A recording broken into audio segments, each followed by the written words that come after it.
breaking down my concept art portfolio project part 2.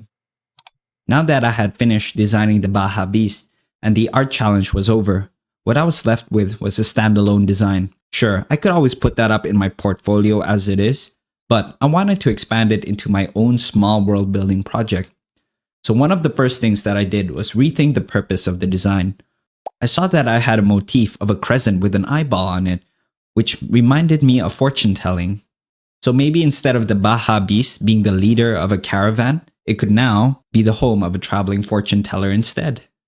The predictable thing would be to go for crystal balls or tarot cards, so that's when I had the idea to go with tea fortune telling. When designing the interior, I tried to imagine myself as a visitor that has just entered the carriage.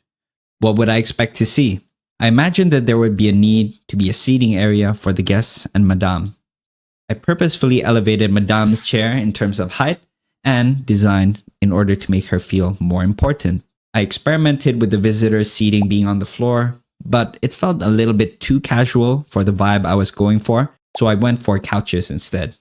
In the center of the room would also be a table where the tea fortune telling ceremony would be performed. As I was designing it, I realized how important it would be to have a source of heating to keep the kettle boiling to brew the tea. So I had the idea of designing a table with a hot sand pit in the middle of it, inspired by the way that they brewed Turkish coffee. I also tried to keep the design motifs consistent with the exterior, adding in banners and upholstery to reflect that. And fast forward to the finished result here. Stay tuned for the next breakdown where I will go over the prop designs for this project as well.